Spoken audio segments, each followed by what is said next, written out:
बिना पियाज रसुन केमती आपण माने कढ़ाई मटर पलाउ बनै खाई परिबे से रेसिपी आज आपण मानकु मु शेयर करबी।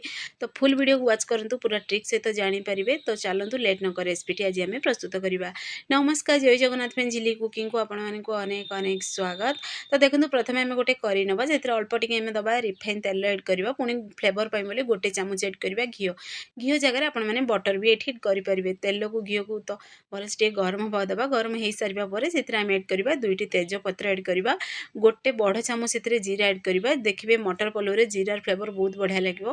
तो पुणी से ऐड करबा कंचा लंका फ्लेवर पाई बोली, जेहेतु आम ए अधिक मसला दबानी तो मुझे कंचा लंका ही नहीं राग टिके फ्लेवर पाई।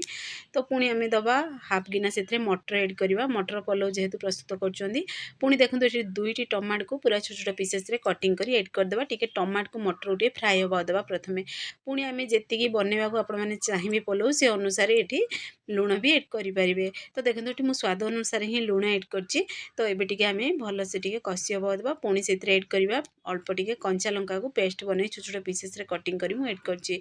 तो आपण मैंने चाहिए जदि ये टाइम जब पियाज रसुण खाती ताले पियाज भी ऐड करेंगे। अदा रसुण पेस्ट भी ऐड करेंगे।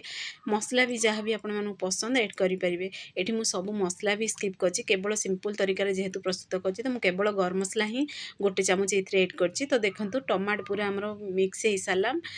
तो मटर भी बहुत बढ़िया पूरा सीझी भी सारा। तो ये देखो ये मुझे भात को पूरा गाड़ी रखी घर नॉर्मल चावल ही नहीं। तो आपण चाहिए बासमती राइस रे भी बनई पारे।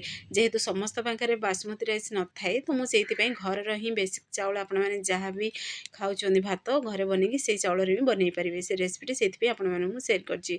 पुणी चलतु आम करी सब भात को ऐड करदे। पुणी से दबा गोटा मसला फ्रेश गोटा मसला पाउडर ऐड करवा। अल्प टिके पुदीना पत्र धनिया पत्र को ऐड करवा। ये देखिए पुदीना पत्र धनिया पत्र फ्लेवर बहुत ही बढ़िया लगे। पुणी लास्ट अल्प टिके आम से घी ऐड करवा। गोटे बड़ चामच घी ऐड करी आम ढक्कन को बंद करदे पूरा 5 मिनट पर्यंत। 5 मिनट पर देखो बहुत बढ़िया पूरा स्टीम हो सारी।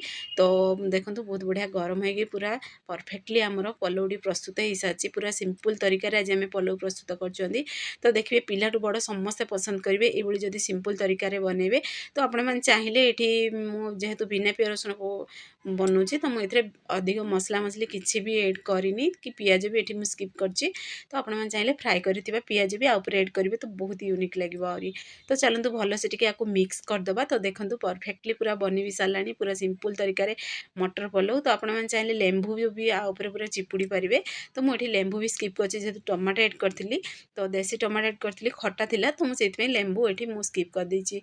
तो देखो फाइनाली आमर मटर पलोउ रेसिपी प्रस्तुत हो सारा पूरा इजिली घरे आपण मैंने पूरा फ्राए करी केमती भात भी खाई पारे। आपको फ्राए राइस बोली भी आपण मैंने कहींपारे। तो अल्प टिके चलते से लेंबू ऐड कर पुणी से धनिया पत्र ये सजे पूरा पूरी ऑप्शनल अच्छी। आपण मैंने चाहिए ये सजे खाईपारे स्किप भी करेंगे।